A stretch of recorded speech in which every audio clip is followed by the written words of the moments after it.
Sempre ficamos esperando que um dia vamos nos tornar alguma coisa. Zazen, a prática, não nos faz nos tornar alguma coisa.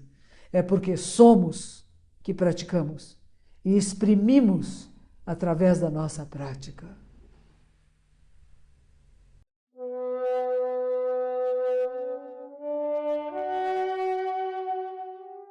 O Dharma, incomparavelmente profundo e infinitamente sutil, é raramente encontrado, mesmo em centenas de milhões de anos. Agora podemos vê-lo, ouvi-lo e compreendê-lo, que possamos completamente clarificar o verdadeiro significado dos ensinamentos do Tathagata. Boa noite. Nós vamos dar continuidade hoje à leitura do Shobogenzo, do mestre Eihei Dogen, que é o fundador da nossa ordem no Japão, que viveu de 1200 a 1253. E ele escreveu uma obra máxima chamada Shobogenzo. Sho significa correto, bo, ou ro, dharma. O dharma correto. Gen, a ótica, a visão. E zo, aquilo que guarda preciosidades, coisas sagradas. Né? Eu estou lendo essa Inmo, numa versão feita para o inglês por Gudo Nishijima e Chodo Cross.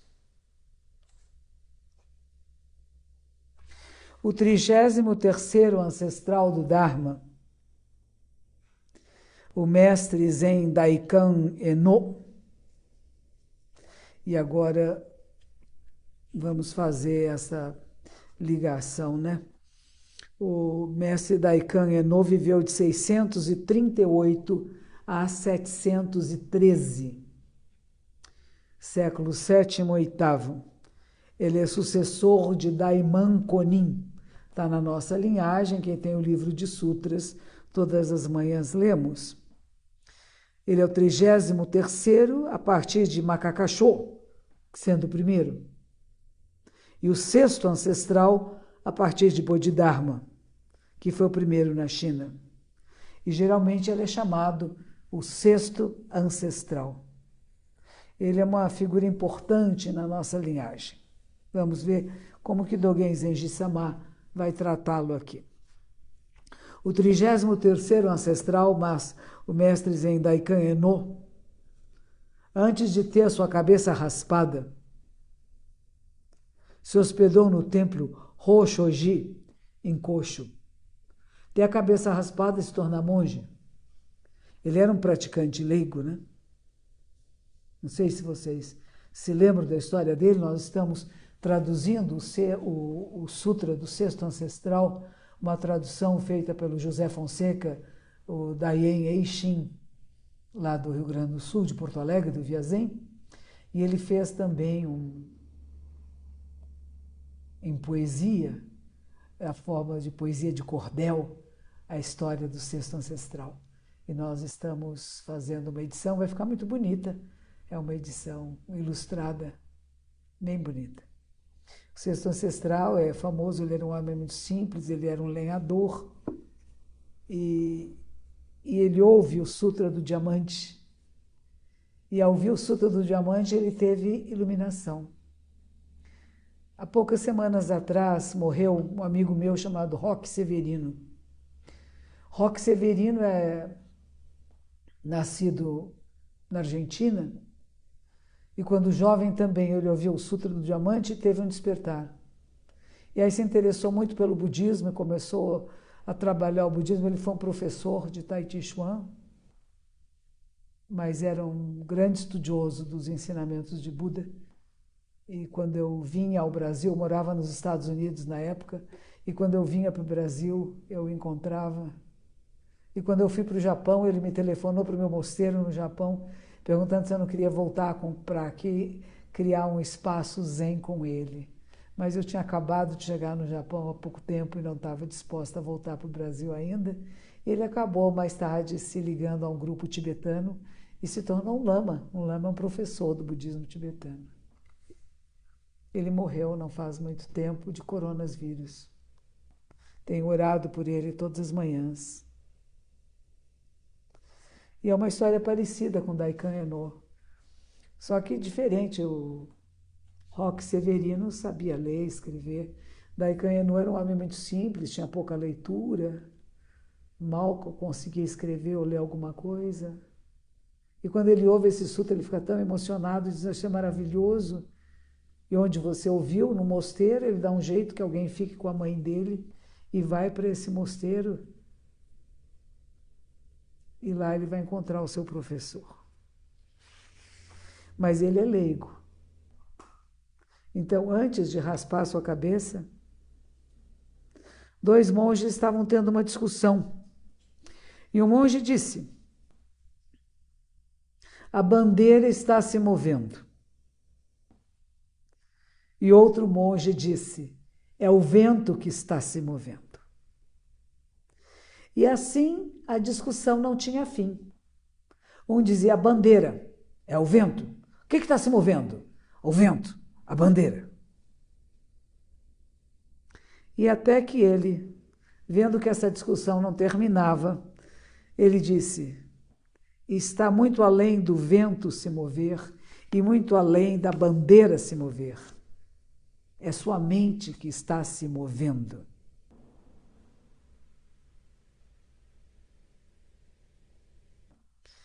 Na verdade, a palavra em japonês é Jinsha Shindo. Jinsha Shindo. É vocês que estão coração, mente em movimento. O Shin é coração ou mente, né? Essência.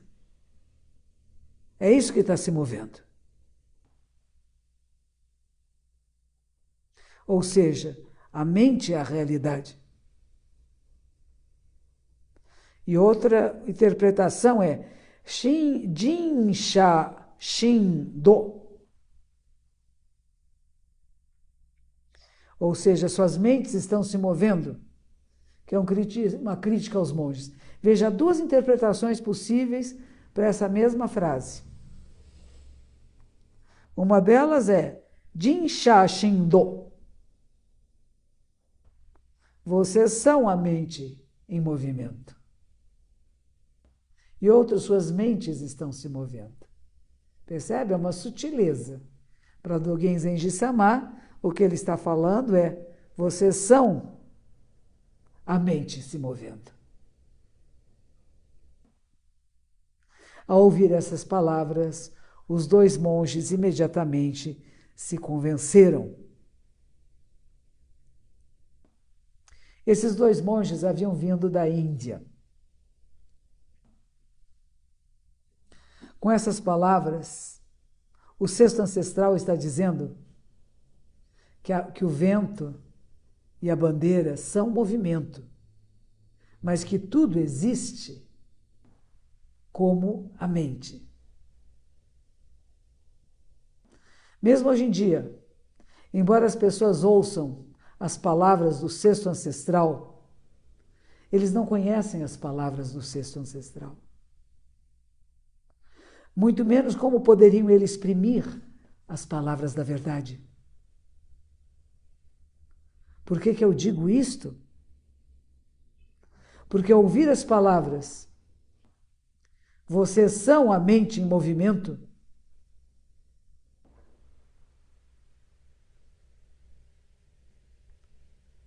vocês são a mente se movendo, significa apenas: suas mentes estão se movendo.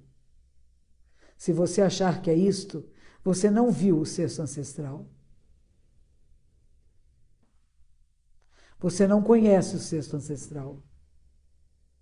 Vocês não são descendentes do sexto ancestral.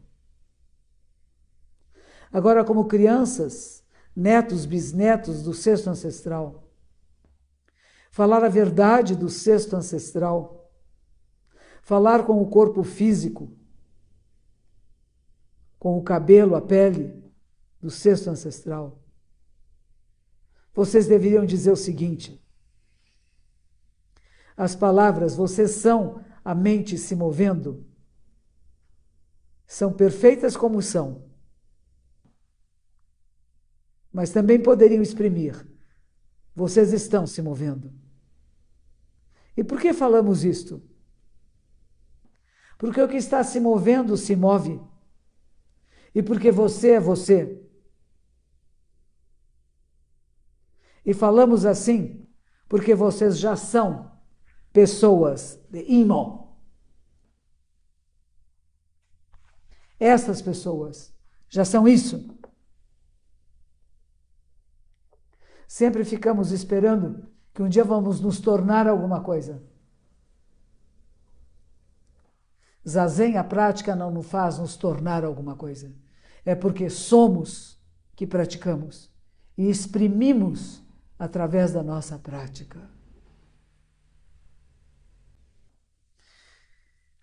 Alguns recontam essa história como sendo de uma monja que era discípula de Bodhidharma e que ela era guardiã de um templo, de um mosteiro. Ela ficava na portaria. E chegaram alguns monges. E como já tinha passado das 4 da tarde, ninguém entra em um mosteiro depois das 4 da tarde. Como eles tinham chegado depois das 4, tiveram que se hospedar na portaria. Portaria não é uma portaria de prédio, né? É uma edificação grande, com possibilidade de receber vários hóspedes. Ela preparou um lanche, um jantar para eles, uma sopa, alguma coisa, serviu e viu que logo depois de comer eles entraram numa discussão danada. Que era essa discussão? O que se mexe? É a bandeira ou é o vento que está mexendo? E não chegava a lugar nenhum, até que ela disse essas palavras: vocês são a mente se movendo. Eles agradeceram muito. Eles tinham ido lá para resolver essa questão com o Abade.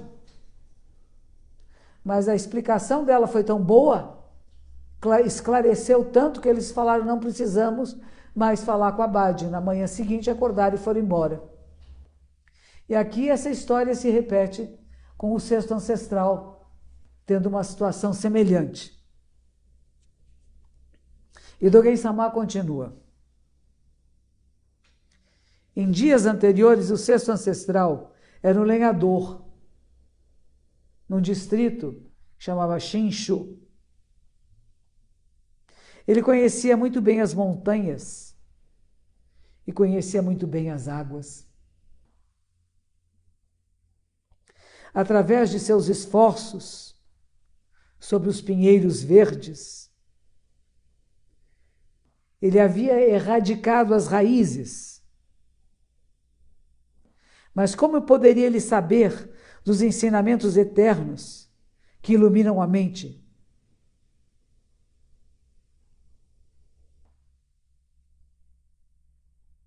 Como alguém que está à vontade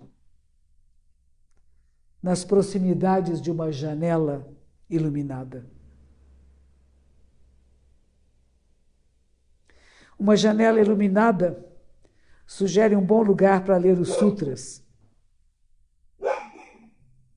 Daikan Eno estava livre de erros e de ilusões, mas ele não era familiar com os ensinamentos de Buda. E ele não tinha um professor. Sob quem poderia ele aprender, limpar e varrer? Mas no mercado ele ouviu um sutra. Alguma coisa que ele não estava esperando. E nem foi encorajado por ninguém. Ele havia perdido seu pai quando era criança. E ele cresceu cuidando de sua mãe. Ele nunca soube que em seu casaco estava escondida uma pérola que iluminaria o cosmos. Isso é uma expressão que vem também do Sutra da Flor de Lótus, né? Que nós temos uma joia, às vezes nas nossas roupas gastas, e nem sabemos que esta joia está aí, a joia da sabedoria. Ele foi subitamente iluminado. É o Sutra do Diamante, como eu falei para vocês. Ele deixa sua velha mãe e procura um conselheiro.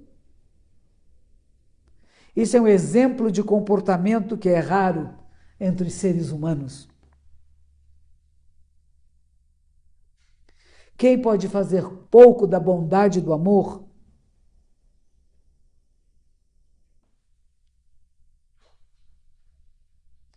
dando peso ao Dharma, ele trata com leveza sua dívida de gratidão e por isso é capaz de abandoná-la. Essa é a verdade daqueles que têm sabedoria. Se ouvirem o Dharma, são capazes de acreditar e de compreender imediatamente.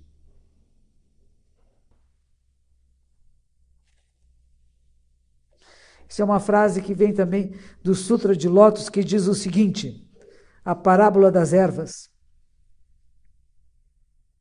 O rei do Dharma, que parte a existência, aparece no mundo e, de acordo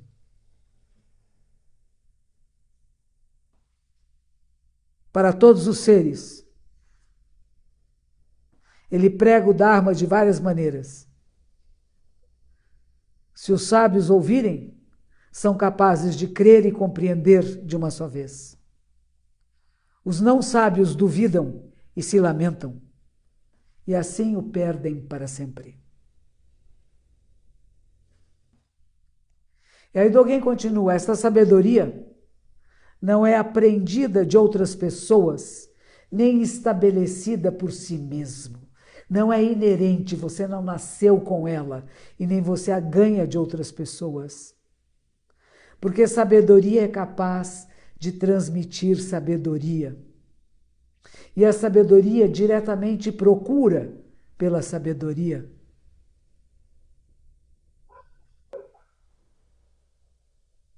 E há um caso de 500 morcegos, olha que interessante, né? Sei Ikiki conta a história de um mercador que, passando perto do Mar do Sul, ficou uma noite aos pés de uma árvore enorme. Ele acendeu o fogo porque estava frio e começou a ler os comentários do Abhidharma. O fogo iluminou a árvore e 500 morcegos que estavam na árvore escolheram queimar-se até a morte e não perder nenhuma palavra do Abhidharma. Se está sendo um ensinamento pregado, ele pôs um fogo perto da árvore, a árvore pegou fogo. E os morcegos não foram embora, porque eles queriam ouvir os ensinamentos. É uma alegoria, né?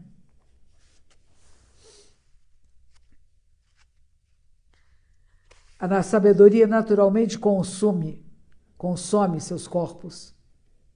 Eles não têm corpos e não têm mentes que sejam deles separadas.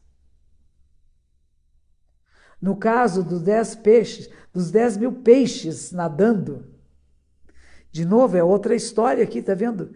É maravilhoso isso. 10 mil peixes que ouviram a leitura de um sutra de Buda renasceram como anjos no céu Tsuzita. Os 10 mil peixes, né? Devido às circunstâncias e não às causas. Porque veja que interessante, devido às circunstâncias e não causas. Porque a sabedoria está intimamente presente em seus corpos. E quando ouvem o Dharma, compreendem imediatamente. Está além de de vir, de entrar. É como o espírito da primavera, que encontra a primavera, por exemplo.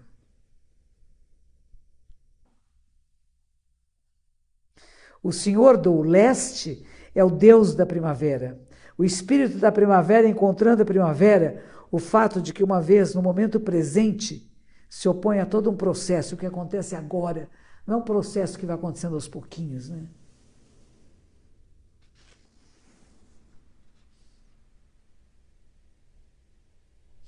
Como o espírito da primavera encontrando a primavera. Por exemplo, a sabedoria está além da intenção e a sabedoria está além da não intenção. A sabedoria está além da consciência, está além da não consciência, da inconsciência. Como poderia estar relacionada a grande e pequeno? Como poderia ser discutida em termos de delusão e iluminação?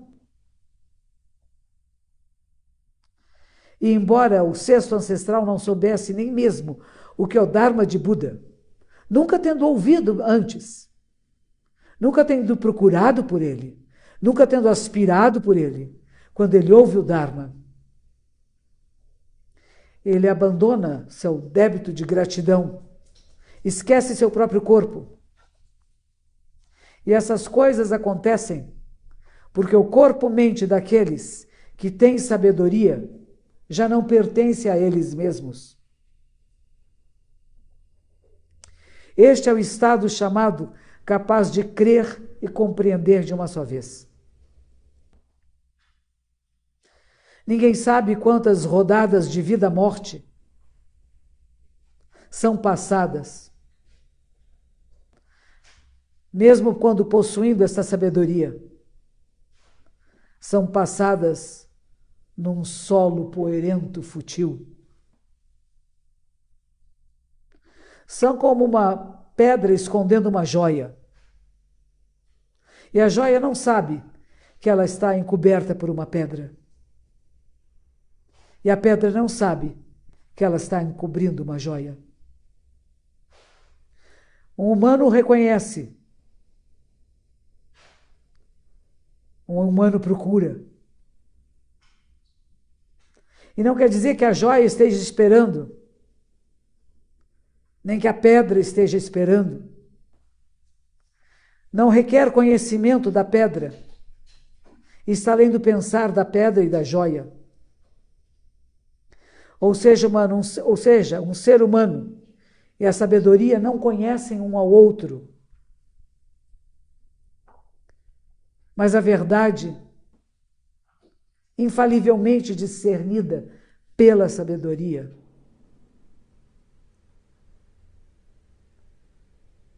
existem as palavras.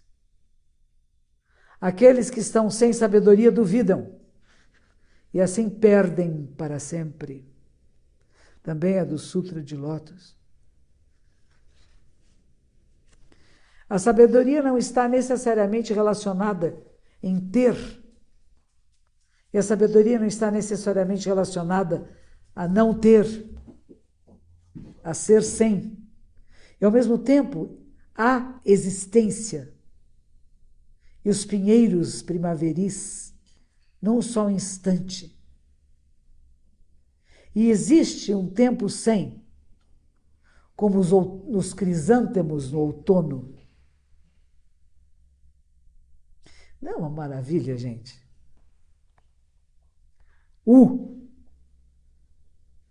Ter. Muti. Sem sabedoria.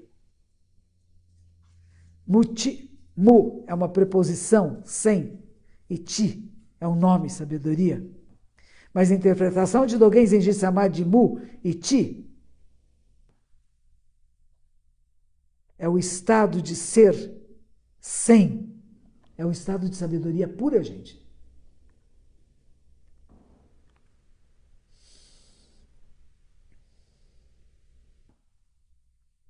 A verdade de Sambodai. Sambodai significa tudo que é inclusivo, integrado ao estado da verdade.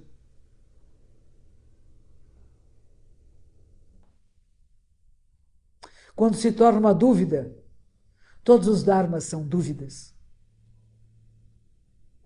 E nesse momento perde para sempre.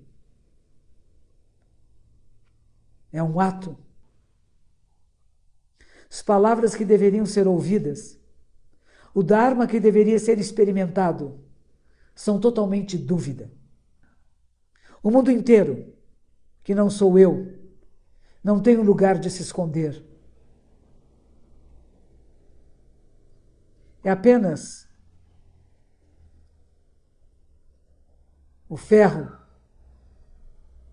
por 10.000 milhas.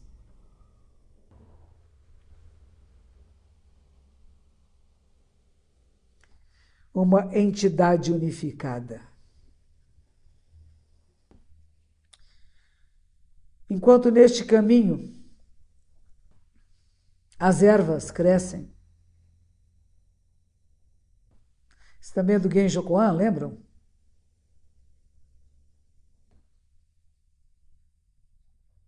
Nas terras Buda, das 10 direções, existe apenas um único veículo Dharma. Isto também é do Sutra de Lótus, do expediente, meios expedientes Robin. Essas ervas crescem, é a miscelânea de fenômenos concretos que os opõem à situação eterna do Dharma descrito.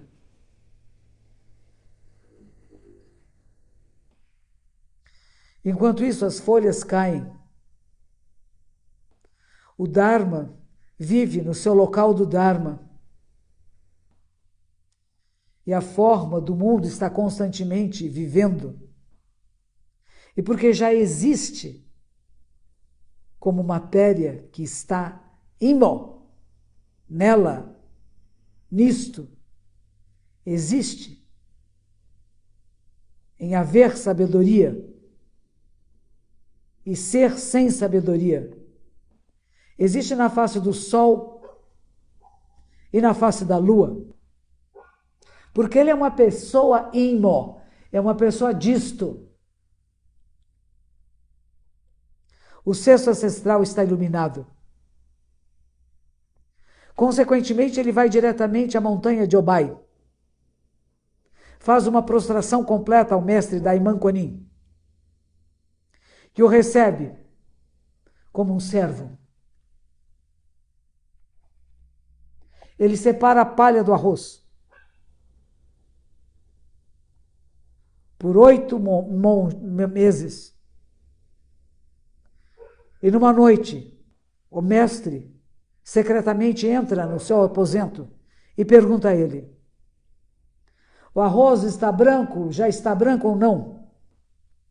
E ele responde: está branco, mas não passei pela peneira, não foi peneirado. Daiman Konin bate na mortalha 3 vezes. Tá, tá, tá. E ele gira o arroz dentro do saco da peneira 3 vezes.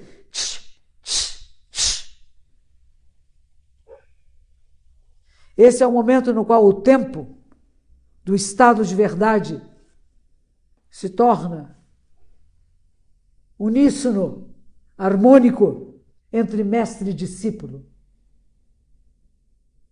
Nem eles mesmos sabem disso, porque está além até da sua própria compreensão e dos outros. Mas a transmissão do Dharma, a travessão do humano, do manto, são exatamente isto, nesse exato momento.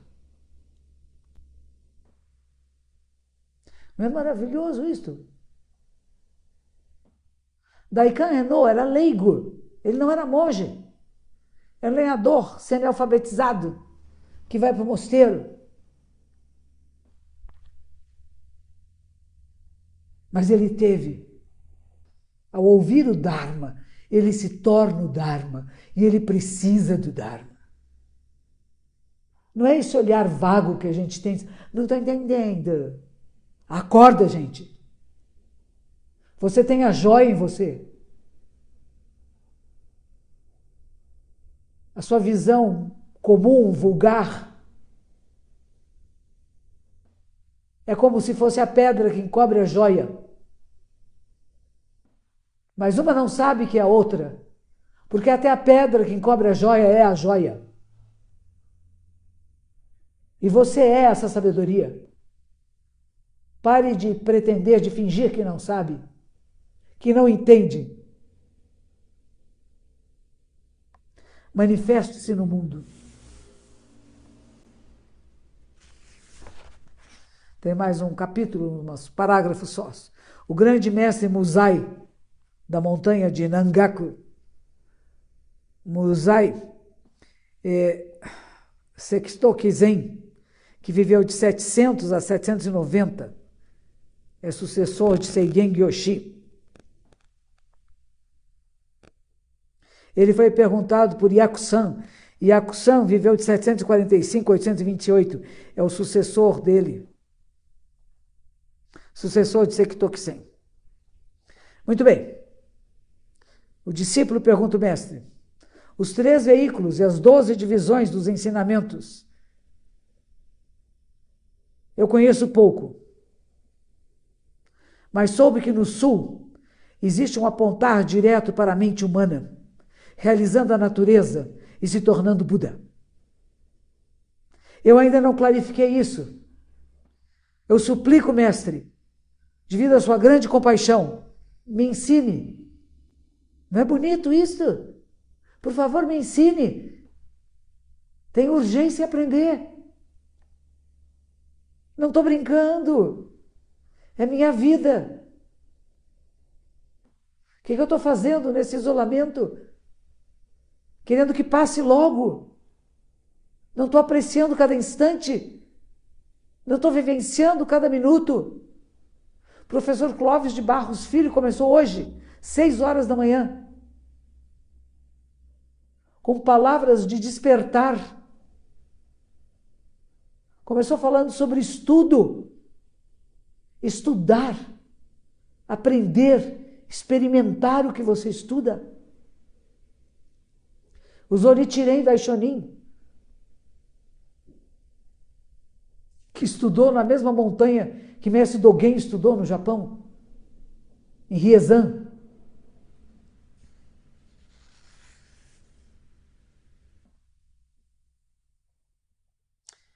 Essa questão do monge Yakusan, ele que no passado havia sido um grande palestrante, um grande estudioso. Ele não tinha compreendido o significado dos 3 veículos e das 12 divisões dos ensinamentos. Parecia que não havia nenhum Buda Dharma que não fosse claro para ele. Naquela época não haviam sectos diferentes, separados. Apenas clarificar os 3 veículos e as 12 divisões dos ensinamentos era aceitado como aprendizado do caminho. E hoje em dia muitas pessoas, devido à sua estupidez, individualmente estabelecem princípios e supõem que seja o Dharma de Buda. Mas esse não é o caminho legítimo do budismo. E o grande mestre diz para ele: ser assim é impossível. Não ser assim é impossível. Ser e não ser assim, ambos impossíveis. O que você faz com isso? Essas foram as palavras. Ser assim, ser imo, ou não ser imo, ambos impossíveis? Ser é impossível, não ser é impossível? Assim significa imo, isto. Não é uma questão de estar usando palavras ilimitadas, nem ilimitados usos de palavras. Devemos aprender o que é este imo, no estado de impossibilidade. E devemos perguntar para a impossibilidade: qual é o estado de imo? Qual é o estado disto? Não é que este concreto isto e que o impossível são relevantes apenas para a consideração de Budas. Compreender é impossível. Realizar é impossível. E vamos para o nosso último trecho dessa noite.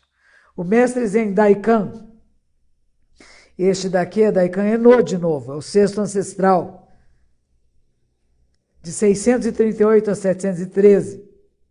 Certa ocasião ensina ao mestre Daiê de Nangaku, Nangaku Ejo, é um dos sucessores dele. É onde a linhagem se bifurca, né? Em Rinzai Soto. Isto é algo que vem disto. Essas palavras dizem que ser é como isto, ou imo, que está além de qualquer dúvida. Por isso está além da compreensão. Porque isto é alguma coisa, nós deveríamos realizar na experiência que todas as infinitas coisas são verdadeiramente alguma coisa, algo. Deveríamos realizá-lo na experiência que cada única coisa é verdadeiramente algo. E este algo não está aberto a dúvidas, porque ele vem do imo. Ele vem disto. Esse é o Shobogenzo Inmo, pregado à Assembleia Kanon Dori Kosho Horinji, no dia 26 do terceiro mês lunar, no terceiro ano de Nindi, que é 1242. Eu estive nesse mosteiro de Koshoji. Foi onde eu fiz a minha formação final. Parte da minha graduação final para me tornar professora de monges. Fazia durante 3 anos. Todos os anos passava 3 meses nesse mosteiro, que foi o primeiro mosteiro que Dogen Zenji Sama estabeleceu. E onde ele escreveu Inmo, uma palavra comum, simples, que pode dizer isto, aquilo, o quê? E que alguns dizem que é o inefável, porque a realidade, neste instante, não podemos descrevê-la ou falá-la, mas só experimentá-la. É o que somos. E somos sabedoria. Ouvir e entender. Ou duvidar e se perder para sempre. Que os méritos de nossa prática se estendam a todos os seres e que possamos nos tornar o caminho iluminado. Eu não sei o quanto vocês gostam disto, mas esta segunda-feira e essas leituras são, para mim, o melhor que há. Gosto de fazer zazen, adoro retiros, me entusiasmo com liturgias, mas Dogen Zenji Sama, ele me fisgou para sempre. Tenha uma ótima noite.